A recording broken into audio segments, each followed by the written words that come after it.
दोस्त होना भी जरूरी है। यार राहुल, कैसे हो? चलो कहीं घूमने चलते हैं। हाँ ठीक है, कहाँ चलेंगे? कहीं पहाड़ों पर? अच्छा आइडिया है। ठीक है, मैं बस की टिकट बुक करवा देता हूँ और अच्छा सा होटल भी देख लेता हूँ। ठीक है भाई, लेकिन जल्दी करो। लाइफ में इतना स्ट्रेस हो गया है कि कुछ दिन का रेस्ट तो बहुत जरूरी बन गया है। राज का शाम को फोन आता है राहुल के पास। राहुल, मैंने टिकट बुक करवा दिया है। आज शाम की ही बस है। जल्दी से सामान पैक कर लो। ठीक है, सामान तो मैंने पहले ही पैक कर लिया है। अब तो बस शाम का इंतजार है, जब हम बस पकड़ेंगे और निकल पड़ेंगे धर्मशाला की ओर। शाम को दोनों दोस्त बस स्टॉप पर मिलते हैं और फिर वहाँ से निकल पड़ते हैं शिमला की ओर। सुबह होते होते ये दोनों दोस्त शिमला पहुँच गए, जहाँ ये होटल पहुँचे और वहाँ से निकल पड़े पहाड़ों पर घूमने। राज, यहाँ पहाड़ों पर कितना सुकून है ना। दूर दूर तक सिर्फ और सिर्फ पहाड़ ही है, और घूमने आए लोग भी यहाँ कितनी मस्ती कर रहे हैं। हाँ भाई, ये तो है। चलो कुछ खा ले।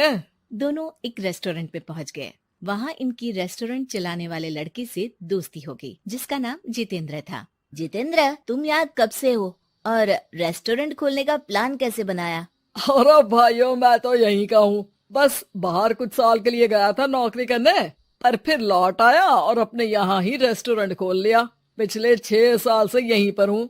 अरे लेकिन जितेंद्र, एक बात तो बताओ, रेस्टोरेंट ही क्यों? कुछ और काम क्यों नहीं? और भैया, अपना तो ये मानना है कि आदमी दुनिया में कहीं भी हो, लेकिन उसे भूख तो लगेगी ही, और इसके लिए उसे खाना तो चाहिए ही। यानी ये धंधा कभी मंदा नहीं पड़ता, इसलिए ये काम शुरू किया था। लेकिन इस काम में क्या मुनाफा भी होता है या फिर बस ऐसे ही काम चल रहा है शौकियाना तौर पर? अरे अरे, क्यों नहीं भैया, काम तो हो ही रहा है, और मुनाफा नहीं होता तो ये 10 लोगों का स्टाफ कैसे रख लेता। वैसे आप भी क्यों नहीं इस बिजनेस में हाथ आजमाते हो? हाँ, आइडिया तो अच्छा है, लेकिन हम लोग तो सिर्फ यहाँ घूमने आए हैं और हमारे पास इतने पैसे भी नहीं है। अरे पैसों की चिंता क्यों करते हो? सिर्फ 5 लाख रुपए लगा कर भी आप काम शुरू कर सकते हो। अच्छा, वो कैसे? अरे आप रेस्टोरेंट में मेरे पार्टनर बन जाइए। जो मुनाफा होगा वो आधा आधा बांट लेंगे। राज को ये सुनकर अच्छा तो लगा, लेकिन राहुल को इस ऑफर में कुछ दिक्कत लगी। उसने कोने में ले जाकर राज को समझाना शुरू किया। अरे राज, पागल मत बन। हम सिर्फ यहाँ घूमने आए हैं, ये ऑफर के चक्कर में क्यों पड़ रहे हो? कुछ काम शुरू ही करना होगा तो दिल्ली में शुरू करेंगे, यहाँ शिमला में क्यों? अरे बेवकूफ, दिल्ली में 5 लाख रुपए में कौन सा काम शुरू करेंगे? यहाँ शिमला में इतने कम पैसों में काम शुरू कर लेंगे और 1 साल में मुनाफा लेकर वापस भी चले जाएंगे।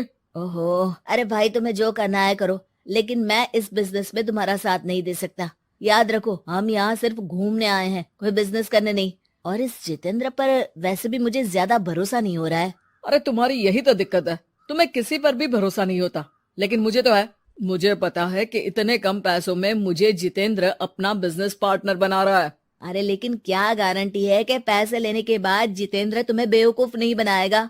अरे मुझे तो है, मैं कुछ नहीं जानता। मुझे सिर्फ ये पता है कि जितेंद्र मेरे बारे में ज्यादा ना जानते हुए भी मुझ पर कितना भरोसा कर रहा है। मुझे तो लग रहा है कि इसके पीछे उसकी मंशा ठीक नहीं है।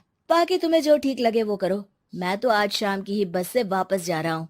ठीक है, तुम चले जाओ, लेकिन याद रखना कि आज के बाद मुझसे कभी बात करने की कोशिश मत करना। राहुल गुस्से में वहाँ से चला जाता है। दूसरी ओर राज और जितेंद्र साथ में मिलकर काम करने लगे। राज ने अपने घर से 5 लाख रुपए ये कहकर लिए कि जल्द ही वो 2 गुने पैसे कमाकर 6 महीनों में लौटा देगा। कुछ दिनों बाद, भाई जितेंद्र, तुमने 5 लाख रुपए तो ले लिया है, लेकिन काम में बहुत तेजी नहीं दिख रही है।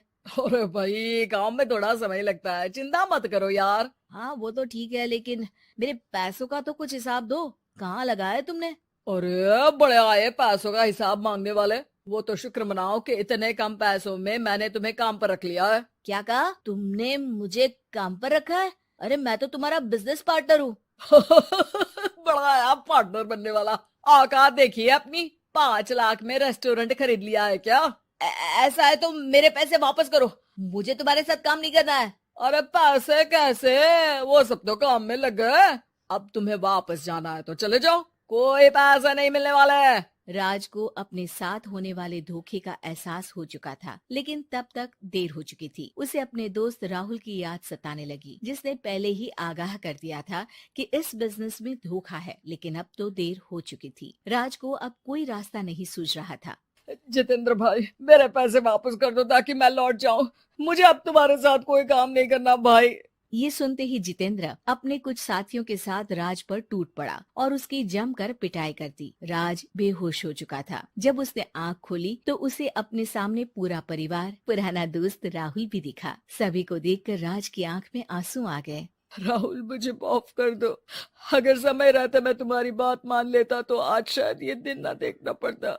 अरे शुक्र मनाओ कि जान बच गई। वो तो भला हो एक आदमी का जिसने मुझे फोन कर दिया था, तभी तुम्हारी जान बच सकी। मुझे माफ कर दे दोस्त, तेरी सलाह ना मानकर मैंने बड़ी भूल की है। अरे अरे भाई, मेरे हाथ मत जोड़ो। बस ध्यान रखना कि अच्छा दोस्त आपको हमेशा अच्छी सलाह देता है, इसलिए दोस्तों की सलाह पर ध्यान देना चाहिए।